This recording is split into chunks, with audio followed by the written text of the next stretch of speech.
Hello प्यारे साथियों, तो कैसे हैं आप सभी। आशा करता हूँ सब बढ़िया होंगे। तो आज जो है हमारा प्रैक्टिस सेट नंबर 6 है।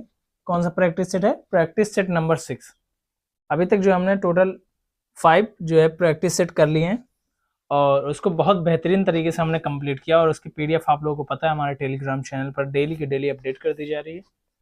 मैम की भी क्लासेज आ रही हैं। आज आप सभी लोग के 1000 सब्सक्राइबर भी हमारे चैनल पर कंप्लीट हो गए। तो उस खुशी में जो है अभी सुबह जो है एक 10 बजे मैम की सेशन स्टार्ट हुआ है। वन लाइन संग्रह, वन लाइन सार संग्रह करके है फैक्ट, ठीक है। सार संग्रह है युक्ति प्रकाशन का, जो इसका फैक्ट जो है 25,000 प्लस फैक्ट जो है वो आप लोगों को मैम करवाएंगे, ठीक है। वो आप सभी लोगों के लिए इंपॉर्टेंट है। वो क्लास भी आप लोग जरूर से ज्वाइन करिएगा। यहाँ पर प्रैक्टिस करिए, वहां पर मैम से फैक्ट पढ़िए, ठीक है। फैक्ट आप लोग जरूर से पढ़िएगा। फैक्ट बहुत बेहतरीन चीज होती है। आपने जैसे पढ़ लिया है, थ्योरी थ्योरी पढ़ लिया, ठीक है, एक बार फैक्ट पर निगाह पड़ जाएगी तो कभी ना कभी मतलब चीजें उसमें से जो है सब रिकॉल हो जाएंगी आप लोग की, ठीक है। तो आप लोग उसको जरूर से देख लीजिएगा एक बार, ठीक है, क्लास को। तो चलिए आज का पहला प्रश्न हम देखते हैं। अब हम अपनी क्लास स्टार्ट करते हैं। आज का पहला प्रश्न हम देखते हैं। वाइस सही जा रही है? हाँ ठीक है। पहला प्रश्न देखते हैं। मानवाधिकार की सार्वभौमिक घोषणा में उल्लिखित मानवाधिकार के सिद्धांत भारतीय संविधान के किस अनुच्छेदों में निहित है? मानवाधिकार की सार्वभौमिक घोषणा में उल्लिखित मानवाधिकार के सिद्धांत भारतीय संविधान के किस अनुच्छेदों में निहित है?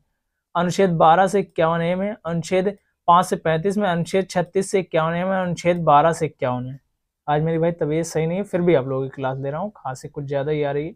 इन दवा लेके बैठा हूँ, अभी अदरक वगैरह लिया हूँ तो जिससे थोड़ा सा राहत है। क्लास देखता हूँ, ठीक है।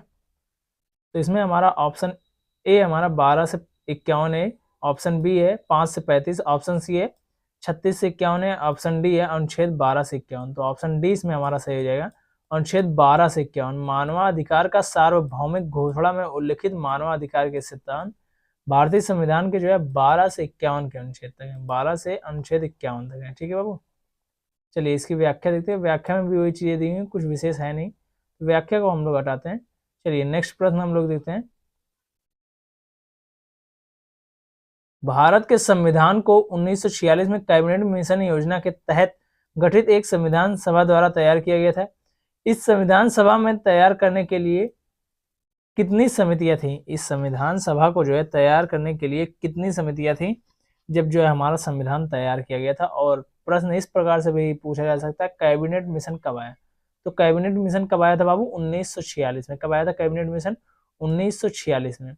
संविधान सभा में संविधान तैयार करने के लिए कितनी समितियां थी? 7 थी, 15 थी, या 10 थी, या फिर 23 थी? तो ऑप्शन डी हमारा इसमें सही हो जाएगा, 23 समितियां थी। कितनी समितियां थी बाबू?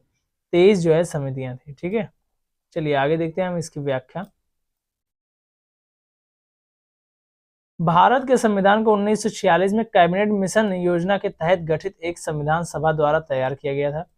इस संविधान सभा में संविधान तैयार करने के लिए 23 समितियां थी, जिसमें 15 छोटी समितियां और 8 कितनी थी? बड़ी समितियां थी।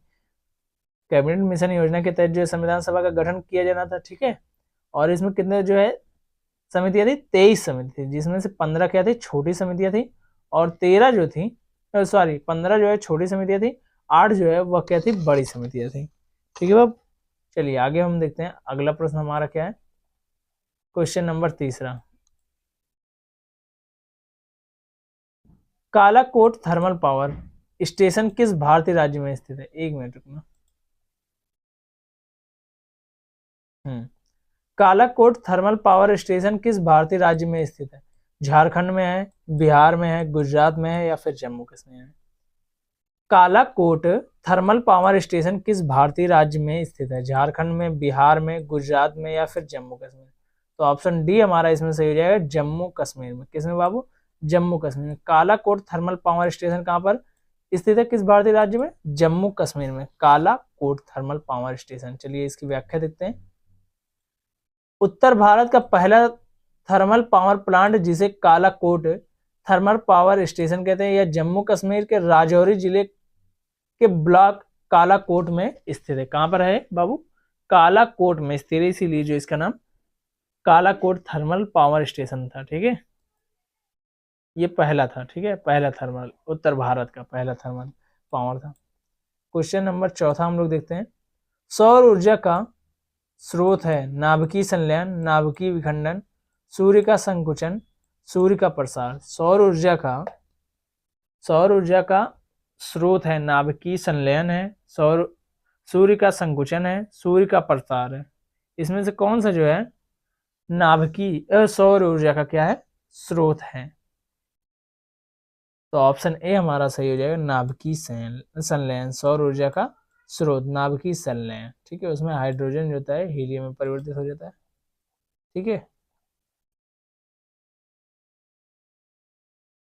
एक मिनट, जब आप लोग जियोग्राफी पढ़ोगे ना बाबू, तो उसमें बताया जाएगा जो है कैसे जो है सौर ऊर्जा का जो सूर्य के अंदर जो संलयन होता है वह किस प्रकार से होता है। ठीक है, सौर ऊर्जा का स्रोत नाभिकीय संलयन है। जब दो हल्के नाभिक संलयित होकर एक बड़े नाभिक का निर्माण करते हैं तो यह प्रक्रिया नाभिकीय संलयन कहलाती है। इस प्रक्रिया में अधिकतम ऊर्जा निर्मुक्त होती है। क्या होता है? इस प्रक्रिया में अधिकतम ऊर्जा क्या होती है? निर्मुक्त होती है। चलिए क्वेश्चन नंबर 5 हम लोग देते हैं।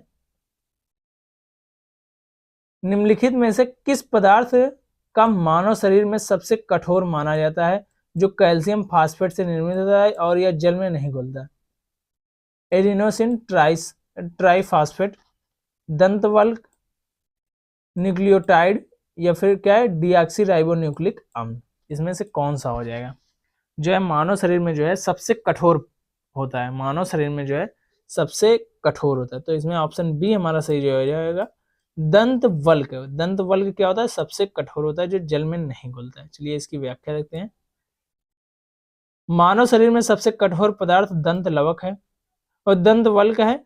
यह दांतों की सुरक्षा करता है और एक कठिन आवरण के रूप में क्या करता है? कार्य करता है बाबू। चलिए आगे देखते हैं क्वेश्चन नंबर 6वां। डिएगो गार्सिया यहाँ स्थित है? प्रशांत महासागर, हिंद महासागर, अटलांटिक महासागर, आर्कटिक महासागर।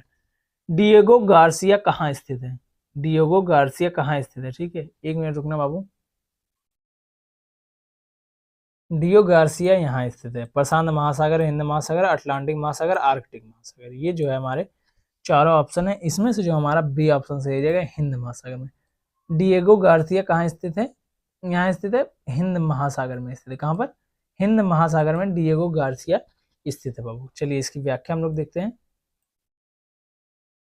डिएगो गार्सिया हिंद महासागर में स्थित है। डिएगो गार्सिया एक उष्णकटिबंधीय पदचिन्ह आकार का मूंगे का परवाल द्वीप एटेउला है जो भूमध्य रेखा के दक्षिण में मध्य हिंद महासागर में 60 डिग्री 26 मिनट दक्षिणी अक्षांश भूमध्य रेखा पर स्थित है। कहाँ पर स्थित है? हिंद महासागर में 60 डिग्री 7 बाबू 7 डिग्री, ठीक है, 26 मिनट दक्षिणी अक्षांश यानी कि भूमध्य रेखा पर क्या है? स्थित है। ठीक है, चलिए आगे देखते हैं। क्वेश्चन नंबर 7वां हमारा है, पर्यावरण संरक्षण से संबंधित मामलों के प्रभावी और त्वरित निपटान के लिए कौन सा प्राधिकरण स्थापित किया गया था? ऑप्शन ए केंद्रीय प्रदूषण नियंत्रण बोर्ड, ऑप्शन बी है हरित प्राधिकरण, ऑप्शन सी है राज्य प्रदूषण नियंत्रण बोर्ड, ऑप्शन डी है पर्यावरण न्यायाधिकरण। तो इसमें हमारा ऑप्शन बी सही हो जाएगा, राष्ट्रीय हरित प्राधिकरण जो है इसमें सही हो जाएगा हमारा बाबू। चलिए आगे देखते हैं हम इसकी व्याख्या। एक सेकंड रुकना।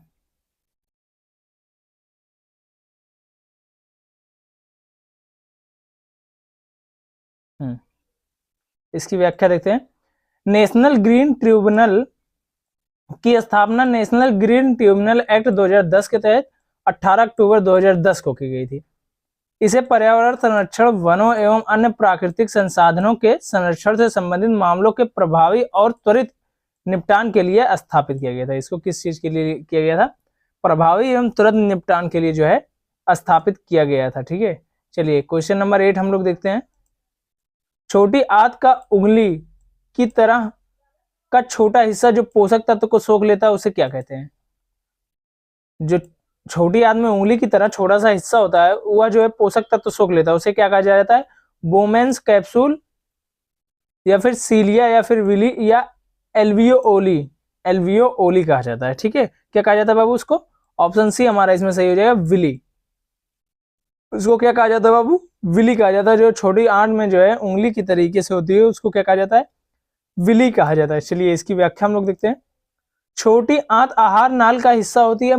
मनुष्य में छोटी आंत के अंदर विली पाई जाती है, जिसकी संरचना उंगलीनुमा होती है। यह भोजन के पाचन के उपरांत पोषक तत्वों को सोख कर शरीर के विभिन्न अंगों को क्या करती है, भेज देती है बाबू। ठीक है, चलिए आगे देखते हैं क्वेश्चन नंबर 9।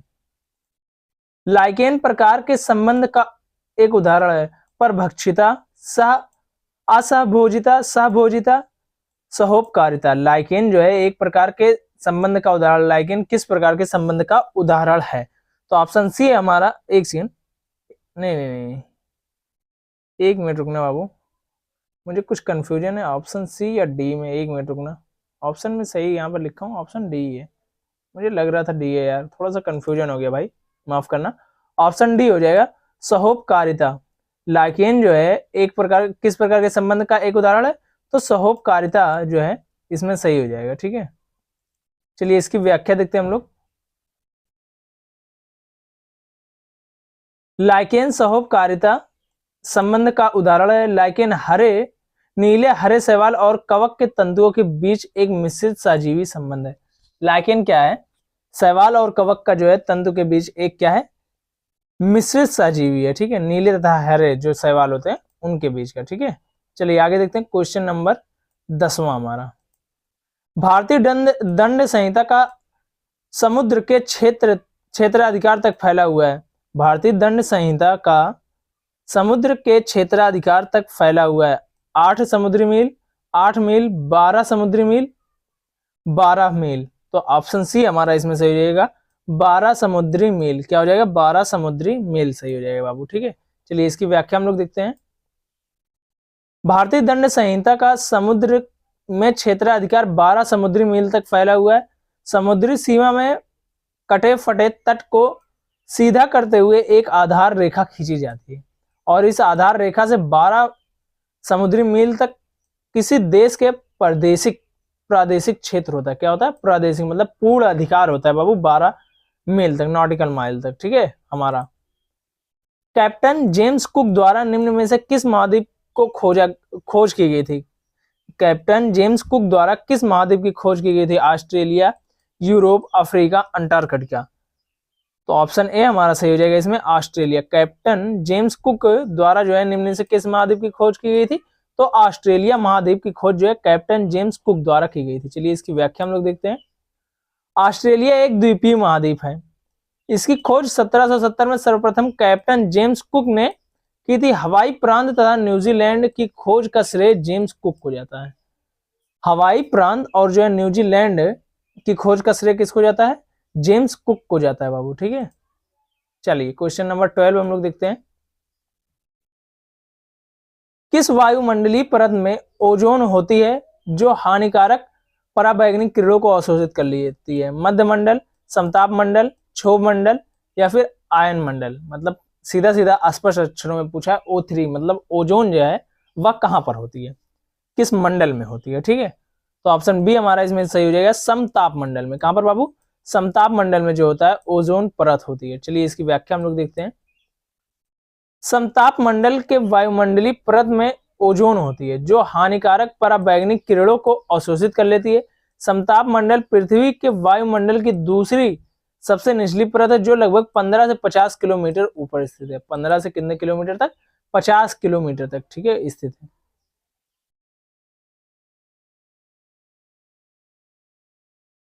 ये प्रश्न चलिए आप लोग देखिए।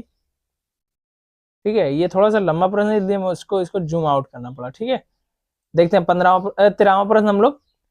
संसद की कार्यवाही के संदर्भ में निम्नलिखित में से कौन सा सही है? सदन को संसद की बहस और कार्यवाही के प्रकाशन पर रोक लगाने का अधिकार है। सदन को संसद की गैलरियों में गैर सदस्यों और अतिथियों के प्रवेश पर किसी भी वक्त रोक लगाने का अधिकार है। ये हमारा जो है कथन है, दोनों कौन सा सही है? ऑप्शन ए और बी दोनों नहीं, केवल बी, केवल ए और बी दोनों, इनमें से कौन सा हमारा सही हो जाता है? तो ऑप्शन डी हमारा ए और बी जो है दोनों, ये हमारे दोनों के दोनों सही है। सदन को संसद की बहस और कार्यवाही प्रकाशन पर रोक लगाने का अधिकार है। संसद सदन को, सॉरी मैं इतनी देर से संसद पढ़ा था, सदन है भाई, सदन को संसद की गैलरियों में गैर सदस्यों और अतिथियों के प्रवेश पर किसी भी वक्त रोक लगाने का क्या है बाबू, अधिकार है। चलिए अगला क्वेश्चन हम लोग देखते हैं, इसकी व्याख्या पहले देख लो फिर अगला क्वेश्चन। इसकी व्याख्या क्या है, सदन को संसद की बहस और कार्यवाही के प्रकाशन पर रोक के साथ साथ गैर सदस्यों तथा अतिथियों के प्रवेश पर भी किसी भी वक्त रोक लगाने का अधिकार है, इसलिए इस प्रकार विकल्प डी हमारा जो है वह सही हो जाता है। ठीक है, चंद्रगुप्त द्वितीय के कार्यकाल में निम्न में से किसने भारत का दौरा किया था, फाहियान ने, वेहनसांग ने, अश्वघोष ने या फिर वसुमित्र ने। चंद्रगुप्त द्वितीय के कार्यकाल में किसने जो है भारत का दौरा किया था, तो ऑप्शन ए हमारा सही हो जाएगा, फाहियान ने जो है चंद्रगुप्त द्वितीय के समय जो है भारत का दौरा किया था। चलिए इसकी व्याख्या हम लोग देखते हैं। फाहियान एक चीनी यात्री था जो बौद्ध धर्म का अनुयायी था। फाहियान के यात्रा का उद्देश्य बौद्ध हस्तलिपियों और बौद्ध स्मृतियों को खोजना था। फाहियान चंद्रगुप्त द्वितीय के कार्यकाल में जो है कहां पर आया था बाबू, भारत में आया था। चलिए क्वेश्चन नंबर 15 हम लोग देखते हैं। राज्य विधानमंडल के दोनों सदनों की कार्यवाही में बोलने और भाग लेने का अधिकार निम्नलिखित में से किसे है।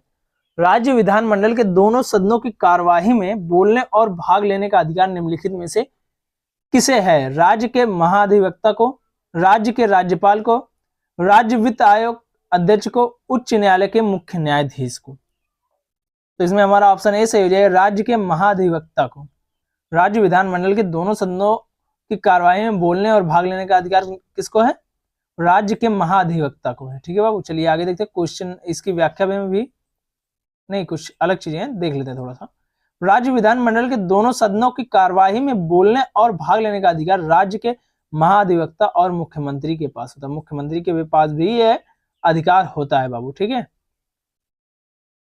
किस पुर्तगाली गवर्नर ने ब्लू वाटर पॉलिसी नीति शुरू की थी। ब्लू वाटर नीति जो है किसने शुरू की थी, Alfonso de Albuquerque, Vasco da Gama, Nuno da Cunha, Francisco de Almeida.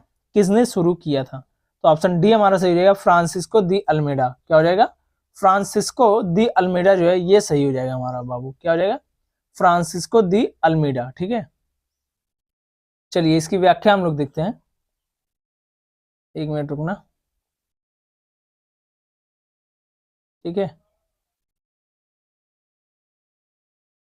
एक मिनट रुकना बाबू। चलिए देखते हैं इसकी व्याख्या। पुर्तगाली गवर्नर फ्रांसिस्को डी अल्मेडा ने वाटर ब्लू यानी कि शांत जल की नीति या नीले पानी की नीति को शुरू किया था। उसने 1505 ईस्वी को भारत का पहला पुर्तगाली गवर्नर बनाकर भेजा गया था। उसे जो है 1505 ईस्वी में भारत का क्या करके बनाया गया था, पहला पुर्तगाली जो है गवर्नर बनाकर भेजा गया था। उसकी ब्लू वाटर नीति का मुख्य उद्देश्य हिंद महासागर के क्षेत्र में नियंत्रण स्थापित करना था। क्या था, हिंद महासागर का जो क्षेत्र था वहां पर नियंत्रण स्थापित करना था। चलिए क्वेश्चन नंबर 17 हम लोग देखते हैं।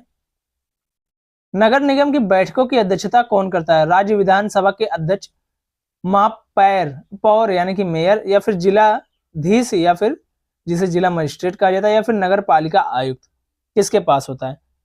नगर निगम की बैठकों की अध्यक्षता कौन करता है, तो महापौर या फिर जिसे मेयर कहा जाता है वो करता है, मतलब चेयरमैन आप लोग कहते हो ना, वही करता है बाबू। ठीक है, चलिए आगे देखते हैं। नगर निगम की बैठकों की अध्यक्षता महापौर यानी कि मेयर करता है। महापौर नगर निगम का प्रमुख होता है। भारतीय संविधान के 74वें संविधान संशोधन 1992 द्वारा 22वीं अनुसूची जोड़ी गई। इस अनुसूची में नगर निकायों से संबंधित क्या है, प्रावधान है। 74वें संविधान संशोधन में 1992 में 22वीं अनुसूची जोड़ी गई और उसी में जो है नगर निकायों से संबंधित क्या है, प्रावधान दिए गए हैं 22वीं अनुसूची में। ठीक है, क्वेश्चन नंबर 18 देखते हैं। 1930 में डिप्रेस्ड क्लासेज एसोसिएशन की शुरुआत किसने की थी। ए आर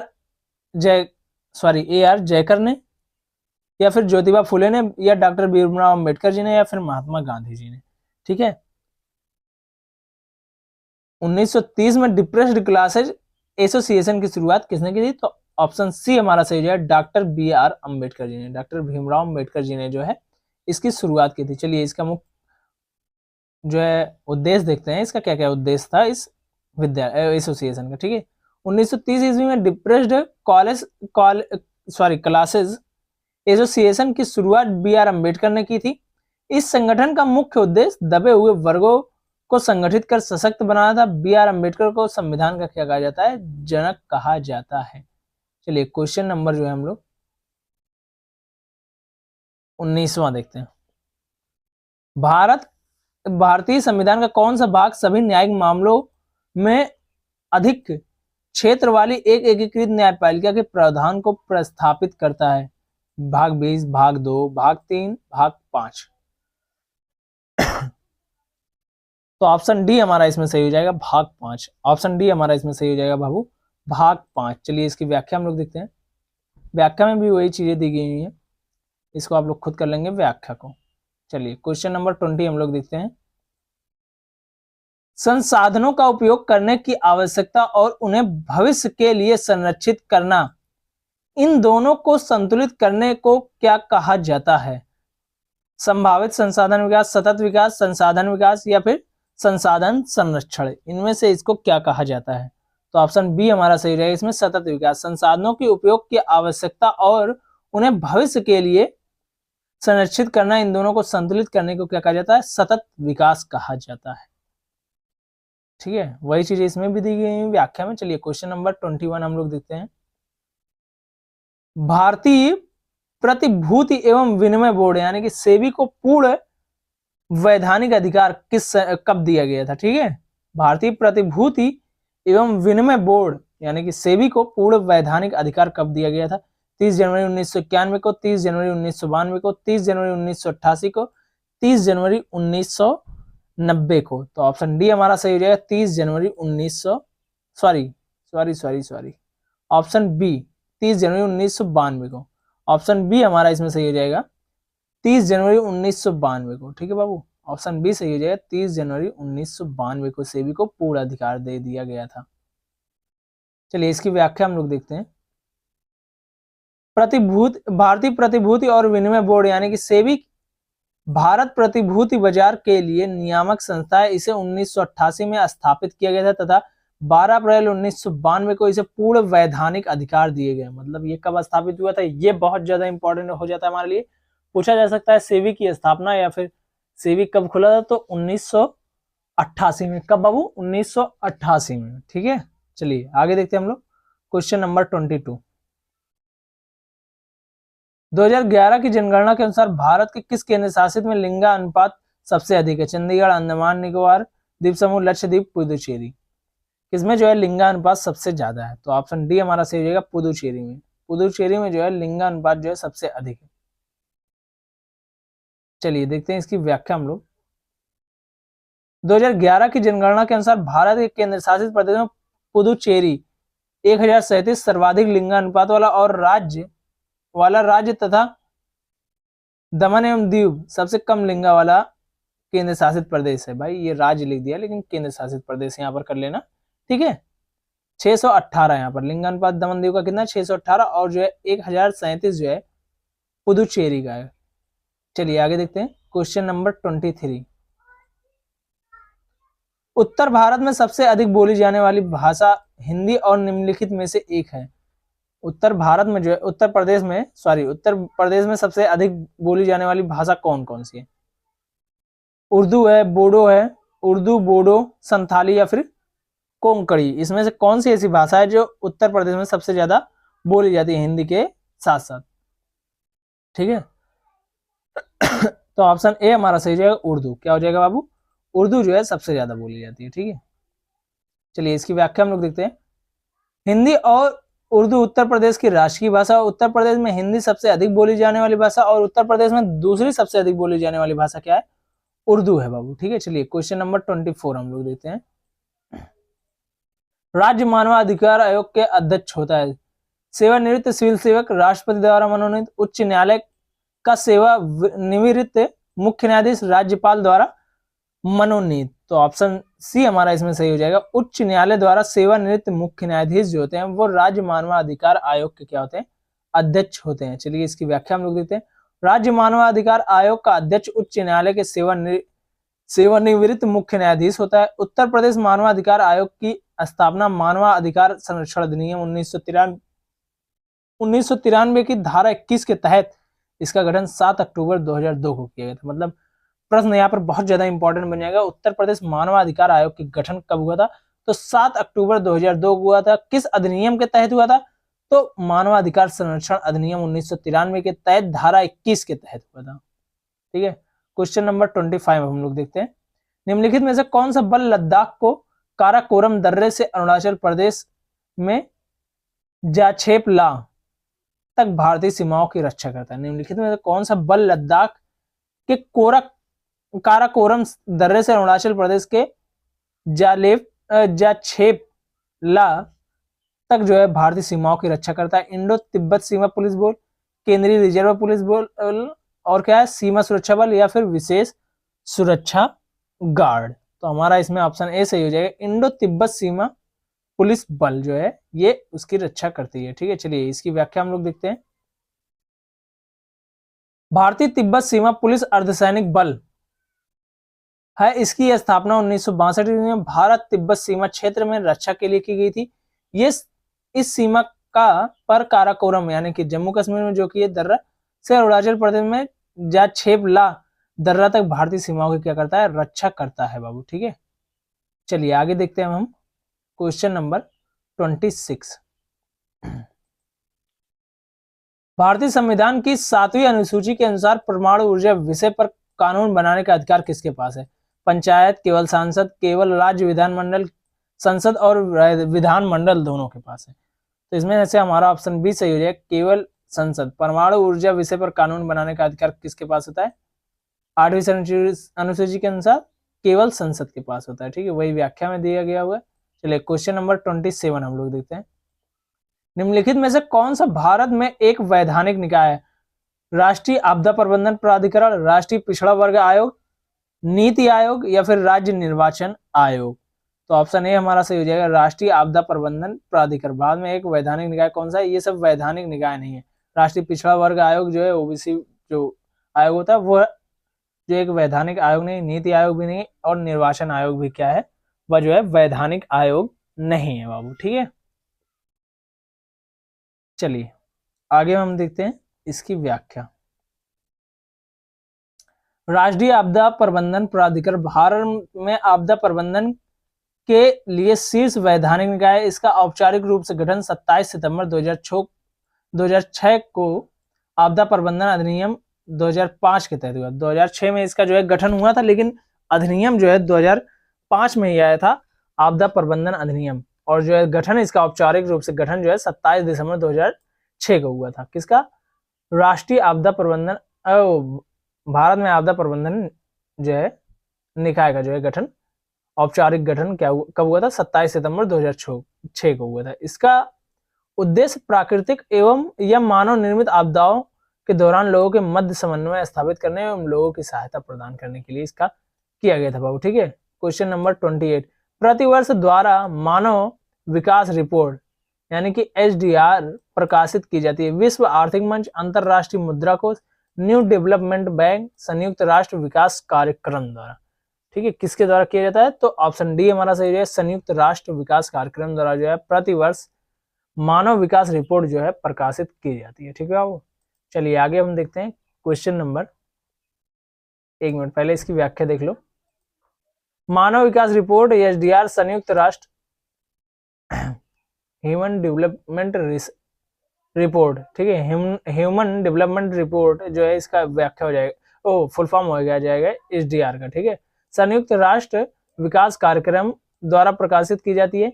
संयुक्त राष्ट्र विकास कार्यक्रम की स्थापना जो है 1966 ईस्वी में हुई थी। संयुक्त राष्ट्र जो है विकास कार्यक्रम की स्थापना कब हुई थी? 1966 ईस्वी में हुई थी। इसका मुख्यालय कहाँ पर है बाबू? न्यूयॉर्क में। इसका मुख्यालय कहाँ पर है? न्यूयॉर्क में है। चलिए क्वेश्चन नंबर 29 हम लोग देते हैं। निम्नलिखित में से बहादुरी के लिए सर्वोच्च पुरस्कार कौन सा है? अशोक चक्र, परमवीर चक्र, कीर्ति चक्र, वीर चक्र। बहादुरी के लिए कौन सा चक्र है सर्वोच्च? परमवीर चक्र जो है बहादुरी के लिए जो है सबसे सर्वोच्च पुरस्कार है। चलिए आगे देखते हैं इसकी व्याख्या। भारत में बहादुरी के लिए दिया जाने वाला सर्वोच्च पुरस्कार परमवीर चक्र है, जिसकी शुरुआत 1947 ईस्वी में हुई थी। परमवीर चक्र की शुरुआत कब हुई थी? 1947 ईस्वी में हुई थी। यह सम्मान उन बहादुर सैनिकों को दिया जाता है जिन्होंने शत्रु के सामने अपनी वीरता का परिचय दिया। जिसने क्या हुआ, शत्रु के सामने अपनी वीरता का परिचय दिया। और इसकी स्थापना कब हुई? 1947 में, मतलब जब भारत आजाद हुआ था उसी टाइम समझ लो परमवीर चक्र की स्थापना हुई थी। ठीक है। इंटरनेट सूचना सेवा के लिए कौन सा परिवहन प्रोटोकॉल आवश्यक है? Net, BEUI, NW link, ATM, TC and IP, TC/IP। तो इसमें हमारा ऑप्शन डी सही हो जाएगा, TC/IP। इंटरनेट सूचना सेवा के लिए जो है TCP या फिर IP की आवश्यकता जरूर पड़ती है भाई। ठीक है,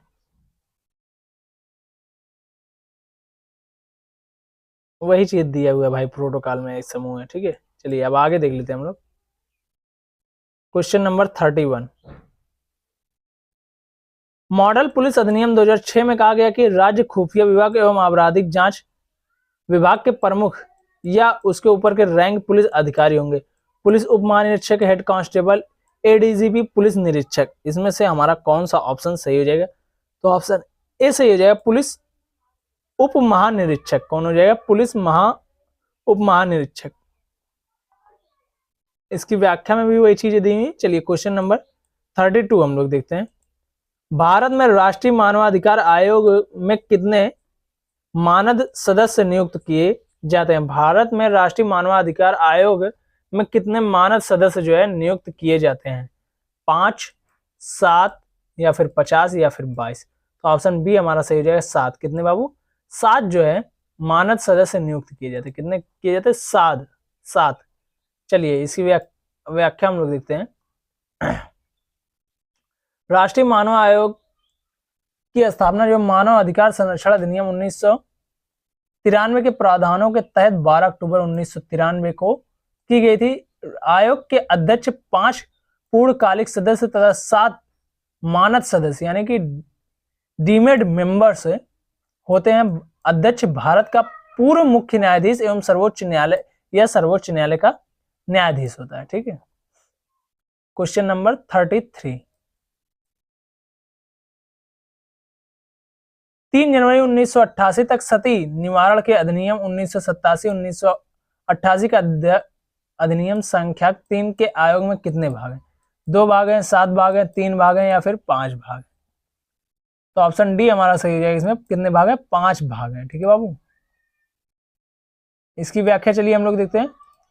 3 जनवरी 1988 तक सती यानी कि निवारण जो अधिनियम 1987 था के आयोग में 5 भाग हैं। सती यानी कि उन्मूलन अधिनियम 1987 राजस्थान सरकार द्वारा 1987 में अधिनियमित एक कानून है। यह सती आयोग रोकथाम 1987 के अधिनियम के साथ 1988 में भारत की संसद में एक अधिनियम बन गया। ठीक है बाबू, क्वेश्चन नंबर 34, भारतीय पुलिस सेवा वर्दी नियम 1954 में कहा गया कि क्रॉस, तलवार और डंडा और राज्य प्रतीक एक साथ के लिए नामित हैं। 5 वर्ष से अधिक सेवा वाले सभी पुलिसकर्मी चयन श्रेणी में पुलिस अधीक्षक, पुलिस महानिदेशक या फिर जिला पुलिस अधीक्षक। ठीक है, तो ऑप्शन सी हमारा इसमें सही है, पुलिस महानिदेशक। भारतीय पुलिस सेवा यानी कि वर्दी नियम 1954 में कहा गया कि क्रॉस, तलवार और झंडा, क्रॉस तलवार और जहां पर झंडा होती है, राज्य प्रतीक एक साथ जो है पुलिस महानिदेशक के लिए नामित हैं। ठीक है, इसकी व्याख्या में भी वही कहा गया है। ठीक है, चलिए क्वेश्चन नंबर 35 हम लोग देखते हैं। काफी ज्यादा ये बड़ा है भाई क्वेश्चन नंबर 35। थोड़ा सा जूम आउट कर लूं मैं, जिससे आप लोगों को एक भी इसमें से थोड़ा सा भी कटे ना। मिश्रित अर्थव्यवस्था के बारे में इनमें से कौन सा सत्य है? एक ऐसी अर्थव्यवस्था जहां केवल निजी क्षेत्र की भागीदारी मौजूद है, एक ऐसी अर्थव्यवस्था जहां निजी और सार्वजनिक दोनों भागीदारी, एक ऐसी अर्थव्यवस्था जहां केवल सार्वजनिक क्षेत्र, विकल्पों में से कोई नहीं। तो ऑप्शन बी हमारा भाई, ये तो बहुत सरल है, बी सही हो जाएगा, जहां दोनों की भागीदारी हो, निजी एवं सार्वजनिक जो है दोनों की क्या हो? भागीदारी हो। ठीक है, चलिए इसकी व्याख्या हम लोग देखते हैं। व्याख्या इंपॉर्टेंट है। मिश्रित अर्थव्यवस्था एक ऐसी अर्थव्यवस्था जहां निजी और सार्वजनिक क्षेत्र दोनों की भागीदारी मौजूद होती है। भारत मिश्रित अर्थव्यवस्था 1948 और 56 में औद्योगिक नीतियों के कार्यान्वयन से मिश्रित अर्थव्यवस्था की ओर बदलाव आया। ठीक है, मानव कोशिकाओं में ग्लूकोज के विघटन द्वारा, मानव कोशिकाओं में जो है ग्लूकोज के विघटन द्वारा ऊर्जा का निर्माण होता है। ग्लूकोज के विघटन के लिए इनमें से किसकी आवश्यकता होती है? ग्लूकोज के विघटन के लिए इनमें से किसकी आवश्यकता? ऑक्सीजन की, कार्बन डाइऑक्साइड की, नाइट्रोजन की, हाइड्रोजन की, किसकी आवश्यकता होती है? तो ऑप्शन ए हमारा सही जाएगा, ऑक्सीजन की आवश्यकता होती है। ग्लूकोज के विघटन के लिए किसकी आवश्यकता होती है? ऑक्सीजन की आवश्यकता होती है। उसमें भी व्याख्या में भी वही चीजें दी हुई है, तो उसको आप लोग खुद पढ़ लीजिएगा। निम्न में से कौन सा वृद्धि यानी कि ग्रोथ के लिए उपयुक्त प्रोटीन प्रदान करता है? दालें, सेब, पत्तेदार सब्जियां, खाद्यान्न। तो ऑप्शन ए हमारा सही हो जाएगा, दालें। निम्नलिखित में से कौन सा वृद्धि के लिए जो है आवश्यक प्रोटीन प्रदान करता है? तो दालें जो है वो वृद्धि के लिए यानी कि ग्रोथ के लिए आवश्यक जो है प्रोटीन जो है वह देती हैं। ठीक है, इसकी व्याख्या चलिए हम लोग देखते हैं। प्रोटीन एक जटिल कार्बनिक पदार्थ है जिसका गठन कार्बन, हाइड्रोजन, ऑक्सीजन, नाइट्रोजन तत्वों के अणुओं से मिलाकर होता है। इसमें आंशिक रूप से गंधक, जस्ता, तांबा और फास्फोरस की उपस्थिति होती है। प्रोटीन त्वचा, रक्त, मांसपेशियों और हड्डियों की कोशिकाओं के विकास के लिए क्या होता है? आवश्यक होता है बाबू। ठीक है, चलिए क्वेश्चन नंबर 38 हम लोग देखते हैं। हाल ही में जनवरी माह में कनुमा पंडुगा पशुधन उत्सव किस राज्य में मनाया गया था? हाल ही में जनवरी माह में कनुमा पंडुगा पशुधन उत्सव किस राज्य में मनाया गया था? आंध्र प्रदेश में, तेलंगाना में, तमिलनाडु में या फिर कर्नाटक में मनाया गया था? किस में मनाया गया था? तो हमारा ऑप्शन ए सही हो जाएगा, आंध्र प्रदेश में जो है कनुमा पंडुगा पशुधन जो है उत्सव मनाया गया था। ठीक है, चलिए इसकी व्याख्या हम लोग देखते हैं। व्याख्या इंपॉर्टेंट है बाबू। जनवरी माह में कनुमा पंडुगा पशुधन उत्सव आंध्र प्रदेश में मनाया जाता है। यह मकर संक्रांति के साथ मनाया जाने वाला एक जीवंत फसल उत्सव है। यह उत्सव मकर राशि में सूर्य के प्रवेश को चिन्हित करता है, जो सर्दियों के अंत और लंबे दिन की शुरुआत का प्रतीक है। मकर राशि में सूर्य के प्रवेश को चिन्हित करता है, जो सर्दियों में वही, तथा यह सूर्य देव को समर्पित अनुष्ठानों के साथ मनाया जाता है। ठीक है, क्वेश्चन नंबर 39, एक मिनट। 29 फरवरी 2025 को विश्व फार्माकोपिया की बैठक का आयोजन कहां हुआ था? 29 फरवरी 2025 को विश्व फार्माकोपिया का बैठक कहां पर हुआ था? भारत में, जापान में, अमेरिका में या फिर फ्रांस में? 29 फरवरी 2025 को विश्व फार्माकोपिया की बैठक कहां पर हुई थी? ठीक है, तो ऑप्शन ए हो जाएगा, भारत में। विश्व फार्माकोपिया की बैठक कहां पर हुई थी बाबू?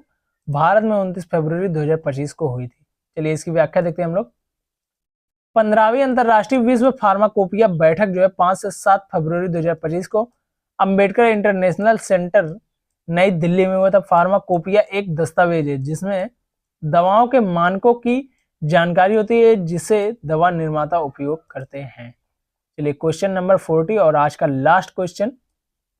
हाल ही में आयोजित रणजी ट्रॉफी 2025 का खिताब किसने जीता? हाल ही में आयोजित रणजी ट्रॉफी 2025 का खिताब किसने जीता? मुंबई, केरल, पंजाब, विदर्भ, किसने जीता था बाबू? तो ऑप्शन डी सही हो जाएगा हमारा। रणजी ट्रॉफी 2025 का खिताब किसने जीता? विदर्भ ने जीता था। किसने जीता बाबू? विदर्भ ने जीता था। चलिए इसकी व्याख्या हम लोग देखते हैं। विदर्भ ने केरल को हराकर रणजी ट्रॉफी 2025 का खिताब जीता। यह विदर्भ का तीसरा खिताब है। रणजी ट्रॉफी खिताब की स्थापना 1934 से 35 में हुई थी और इसे शुरू में भारत का क्रिकेट चैंपियनशिप कहा जाता है। इसे शुरू में क्या कहा जाता? भारत का क्रिकेट चैंपियनशिप कहा जाता है। पूछा जा सकता है प्रश्न इस प्रकार से कि स्थापना कब हुई थी रणजी ट्रॉफी की? तो 1934 से 35 में हुई थी। और जो इसको और किस नाम से जाना जाता है? तो भारत का क्रिकेट चैंपियनशिप, या फिर पूछ लेगा प्रश्न कि भारत का क्रिकेट चैंपियनशिप किसे कहा जाता है? तो रणजी ट्रॉफी को कहा जाता है। ठीक है, रणजी मैच को। ठीक है, तो थैंक यू सो मच। आज की क्लास को यहीं पर समाप्त करते हैं। मिलते हैं आप लोगों से नेक्स्ट प्रैक्टिस सेट में।